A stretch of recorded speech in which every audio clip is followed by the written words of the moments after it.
maybe just going even further into this notion of the money, the issue with the money and the gift, or whatever it is. And there are so many kind of discourses around this in South Africa and generally around dependency, around handouts, around reparations, around the wealth tax or the white tax. And I was just wondering if any of this comes into the individual relationship, and if your background is German as well, and given your age, you're drawing on a certain thing coming from your experience in your country. I don't know how long you've been here, but I assume that's also informed your experience. So,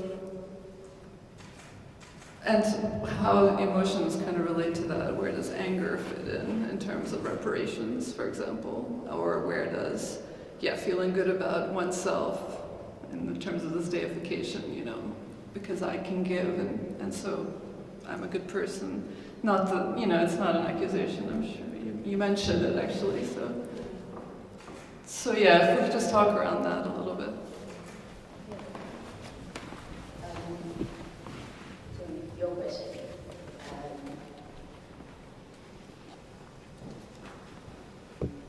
So unfortunately, a lot of those friendships that I had through high school and a little bit into varsity, we're no longer have a friendship, so to speak. And for a while, I struggled around that, thinking that maybe I should have done things a little bit differently. But today, I'm quite clear that I did things exactly the way that I needed to do them, because being the other black, the different black, the clever black, it's a lot of weight on your shoulders, because now you have to live up to this being clever black and being different from the other black. So for me, the shift was, it was no longer on me and what do I do differently, but how do you as a white person show up differently?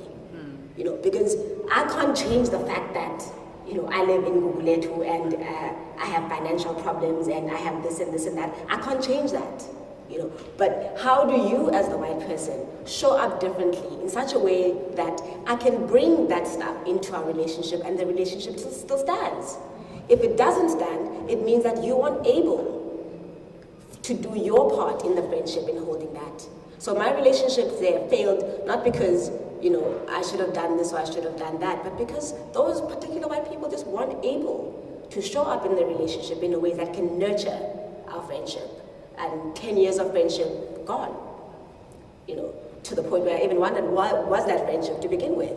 Where I have to bring fragmented parts of myself into the friendship just to make the friendship work. So I unfortunately don't have an answer of what can you do. I think we need to put it on the doorstep of white people. How do you, as a white person, show up differently in this interracial relationship? And then, absolutely right.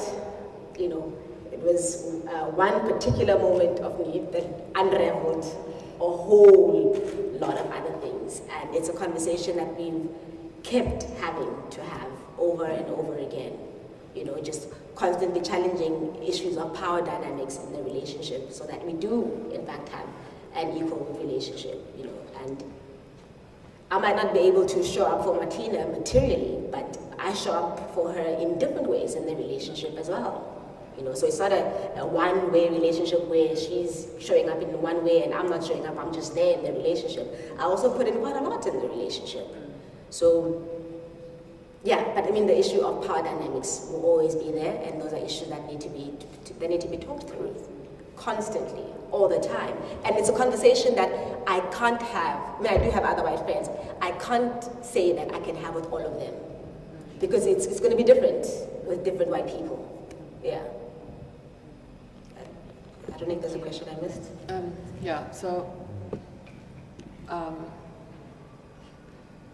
Does it make me feel good? I think that was the essence of your question, right? Sort of like, no, I want to speak to this because it is this whole savior thing, and this whole like, oh, now I can do something good and I don't have to feel like a racist. Actually, no, quite the contrary. It did at the beginning. You know, in that situation, I think it was pretty clear from the text that it actually destroyed me. But there is this aspect, and there is a really clear danger of us entering a really toxic dynamic. And I was also aware of that. But as Tumi said, you know, the thing is, and I think that also speaks to your friendships, if those friendships can't hold this, if you don't reach a point in your friendship, I'm talking, okay, if I don't reach a point in my friendship where I am as vulnerable, maybe not materially, but in other ways, and as needy, because we have to be that as friends if we want to be intimate. And for me, maybe that is because I'm German. Because I also think that here in South Africa, friendships are done differently. You know, people go for drinks and whatever, and they're such good friends for 10 years, but they don't know the next thing about each other. And that is just not something I can do. So I think I'm just naturally a person who wants to engage with people. And in that, I think I naturally make myself quite vulnerable. And for me, like the things that I got back from Tumi in return, you can never measure them in anything, you know? I mean, she's just one of my closest friends now. And as I said, when I have a problem or when I feel something is going over my head, she's the first person I found. So, you know, for me, it's just a friendship. It's like family. You don't question if somebody in your family is needy. You don't question why they need something or what it is that you know have to get in return. And I think it was at this event the first time that somebody mentioned that, what was it, about the pillow, right? It's like when a black person falls, they fall. When a white person falls, they always fall on a pillow. So they always have backup, they always have other people in their lives, and they always have something that keeps them away from destitution or whatever it is. And for me, it's really just that. If I have that, and I know I have that, so for me, the friendship is really, when the friendship is real, then I can be that pillow to that person. And that's what it comes down to. And that makes me feel good, yeah. But it makes me feel good in that this person trusts me enough to ask me, and they trust me enough so that I can be that. So. You know, it was the first conversation with Kim Whale and Musa That's Padi. right. That's right. Musa talked about white people always have somewhere to fall on. Yeah, and I thought that was such a dramatic metaphor that really captured some of these tensions.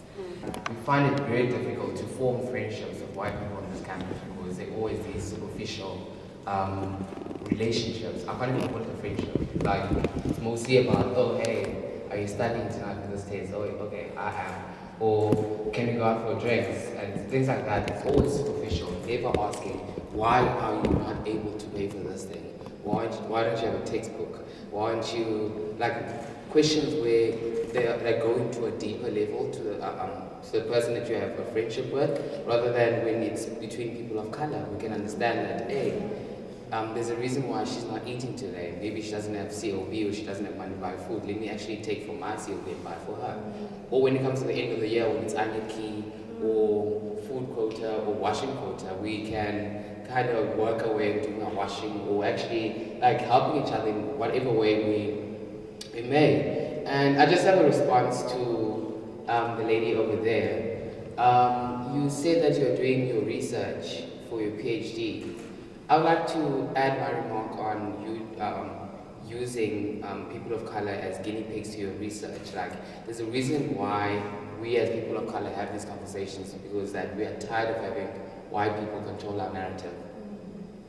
And I feel like no one here would like to be using some person's research as this person and you are writing and controlling the narrative in that space. And that's something that we as people of color have been tired for years. We've been tired of it. And when we see this happening, it's something that we are very much touchy about, because we find that you come into our spaces just to observe us. Observe these animals perform in this zoo that they're in, because they feel comfortable in the space. And another remark to Martina's word choice of experience when describing how she felt when she went to a black culture